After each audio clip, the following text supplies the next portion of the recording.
আমার সর্বঙ্গে লিখে দেব কৃষ্ণ কৃষ্ণ নাম, আমার সর্বঙ্গে লিখে দেব কৃষ্ণ কৃষ্ণ নাম।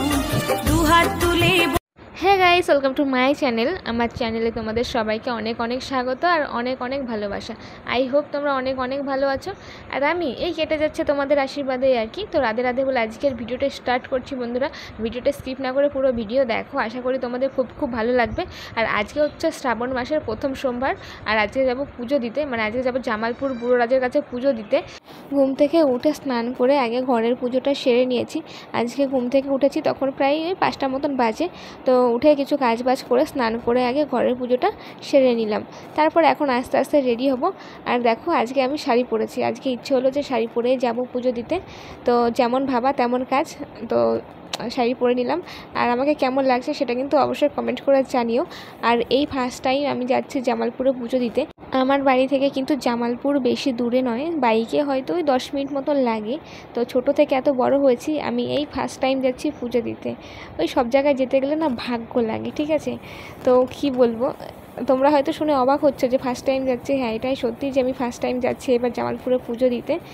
এত বছর হয়তো বাবা ডাকেনি, এই বছর বাবা ডেকেছে তাই হয়তো যাওয়া হলো, না হলে হয়তো এটাও হতো না। বাবা ডেকেছে বলেই কিন্তু যাওয়া, ঠিক আছে। সব জায়গায় চাইলেই কিন্তু যাওয়া যায় না, কিছু কিছু জায়গা আছে যে ডাক না আসলে কিন্তু যাওয়া যায় না। যেমন জামালপুর বুড়োরাজ মানে খুবই জাগ্রত। তারপর কেদারনাথ, আমার মনে হয় এইসব জায়গা থেকে ডাক না আসলে কিন্তু যাওয়া যায় না। যতই তুমি যাওয়ার চেষ্টা করো না কেন, বাবা যদি ডাকে তবেই কিন্তু তুমি যেতে পারবে। তো আমার যেটা মনে হলো, আমার যেটা মানে মন থেকে বলছিল সেটাই আমি তোমাদের সাথে শেয়ার করলাম।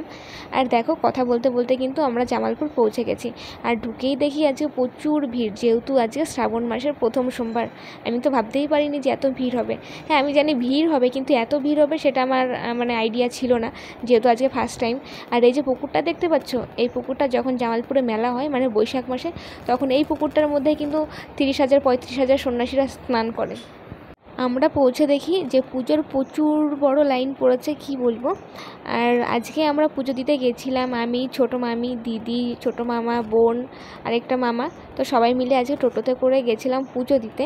আর এসেই আমরা কিন্তু পুকুর থেকে হাত পা ধুয়ে নিয়েছি। তারপর এখন কিন্তু ভোগ কিনে যাবো আস্তে আস্তে মন্দিরের দিকে। জানি না যে মন্দিরের দিকে যাওয়া যাবে কি না, যেহেতু প্রচুর ভিড় আর হচ্ছে প্রচুর লাইনও পড়ে গেছে। দেখো কেমন ভিড়, শুধু সেটা দেখো। আর এই হচ্ছে আমাদের বুড়োরাজের মন্দির, এটাই হচ্ছে জামালপুরের মন্দির। আর ওখানে বারবার করে অ্যানাউন্স করছিল যে যার যার জিনিস নিজ নিজ দায়িত্বে রাখবে। তার কারণ প্রচুর ভিড় হয়ে গেছিলো, কার জিনিস কে নিয়ে যাবে সেটা বলা যায় না। আর ভিড়ের মধ্যে কিন্তু চোর লুকিয়ে থাকে, সেটা তোমরা খুব ভালো করেই জানো। আর মন্দিরের ভেতরে তো ফোন নিয়ে যাওয়াই যাবে না, এত ভিড়, এত মানে ঠেলাঠেলি করে ঢুকেছে মন্দিরের ভেতরে, কি বলবো। অনেক মানুষ আছে যারা মন্দিরের সামনে পর্যন্ত পৌঁছেছে কিন্তু পুজো দিতে পারে না, এরকমও কিন্তু অনেকের সাথে হয়। তো অনেক কষ্ট করে টেনে হিচড়ে কিন্তু ভেতরে ঢুকে পুজোটা দিয়ে বেরিয়ে এসেছি। আর এই যে দেখছো, এটা হচ্ছে সেই গাছ যেখানে হাজার হাজার মানুষ কিন্তু মনের আশা নিয়ে ভার বাঁধে। তো সেটাও তোমাদের দেখালাম। তো যদি এরপরে যদি কখনো ফাঁকা টাইমে আসি তো তোমাদের সেদিন খুব ভালোভাবে ঘুরে দেখাবো। এই ভিড়ের মধ্যে আমি কিন্তু ঠিকঠাকভাবে কিছু দেখতে পারিনি, ঠিক আছে। এরপর যদি কখনো ফাঁকা টাইমে আসি তখন তোমাদের খুব ভালোভাবে ঘুরে দেখাবো। তো এর মধ্যে আমি যতটা দেখেছি ততটাই তোমাদের সাথে শেয়ার করার চেষ্টা করেছি, শুধু তোমাদের দেখাতে পারিনি মন্দিরের ভেতরে। কারণ ওই জায়গাটার মধ্যে যে এত টানা হিচড়ে আর এত ঠেলাঠেলি, এতটা ভিড়, কি বলবো। মানুষ মন্দিরের ভেতরে ঢোকার জন্য কেউ কারো চুল ধরে টানছে, কেউ কারো জামা প্যান্ট ধরে টানছে, মানে তাদের শুধু একটাই ইচ্ছে যে মন্দিরের ভেতর পর্যন্ত পৌঁছাবে।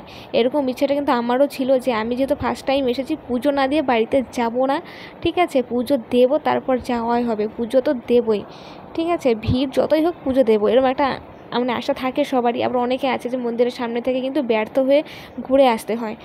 ভাগ্য করে আমার সাথে সেটা হয়নি, বাবা ডেকেছিল তাই পুজোটা দিতে পেরেছিলাম, এটাই হচ্ছে বড় কথা।